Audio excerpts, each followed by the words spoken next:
మాజీ మంత్రి TDP senior నేత ఫారూక్ రోడ్డు ప్రమాదానికి గురయ్యాడు. పాణ్యం మండలం తమ్మరాజుపల్లి గ్రామం వద్ద ఫారూక్ ప్రయాణిస్తున్న కారు అదుపు తప్పి గేదెలను ఢీకొట్టింది.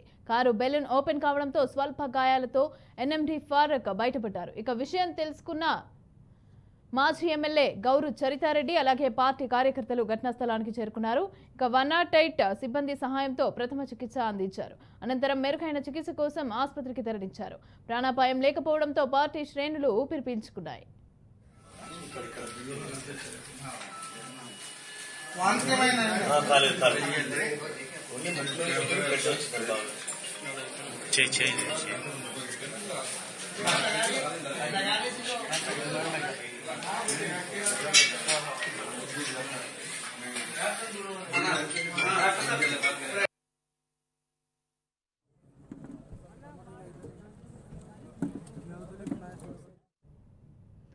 రెడ్డిక మాజీ మంత్రి టీడీపీ సీనియర్ నేత ఎన్ఎండి ఫారూక్ అయితే రోడ్డు ప్రమాదం జరిగింది. అయితే ఆయన పరిస్థితి ఎలా ఉంది అని చెప్పి అందించడానికి మా ప్రతినిధి బసవరాజు రెడీగా ఉన్నారు. బసవరాజు, చెప్పండి, ఆయన పరిస్థితి ఎలా ఉంది? డాక్టర్లు ఏమంటున్నారు? అసలు ఎలా జరిగింది ఈ ప్రమాదం? ఏంటి డీటెయిల్స్ ఎలా ఉన్నాయి? మమతా, ఎన్ఎండి ఫారూక్ అయితే ప్రాణాపాయం నుండి పడ్డాడని చెప్పొచ్చు.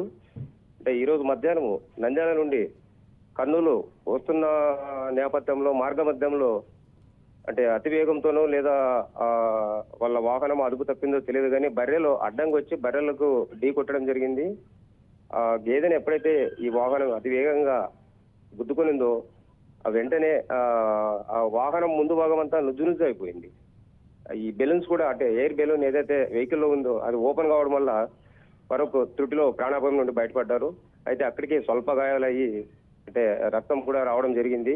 అంటే వెంటనే ఏదైతే ఈ ఘటన స్థలం తెలిసిందో, ఇక్కడ మన తమ్మరాజుపల్లె వద్ద జరిగిన ఘటన స్థలం తెలుసుకున్న పాణ్యం మాజీ ఎమ్మెల్యే గౌరు చరిత గారు అక్కడికి చేరుకొని అంటే పార్టీ కార్యకర్తలతో ఆయన్ని వెహికల్ నుంచి బయటకు తీసి ప్రభుత్వ ఆసుపత్రికి అయితే మొదట పంపించడం జరిగింది.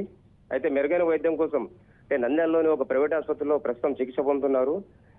ప్రాణానికి పెద్దగా ప్రాణాపాయం అయితే ఏం లేదని స్వల్ప గాయాలతో బయటపడ్డాడు. అంటే పార్టీ కానీ కార్యకర్తలు కానీ కుటుంబ సభ్యులు కానీ కంగారు పడాల్సిన అవసరం లేదు. అక్కడ ఎయిర్ బెలూన్ ఏదైతే యాక్టివ్ పనిచేసిందో దానివల్ల ఇతను ప్రాణాపాయం నుంచి బయటపడ్డాడని చెప్తా ఉన్నారు వైద్యులు కూడా.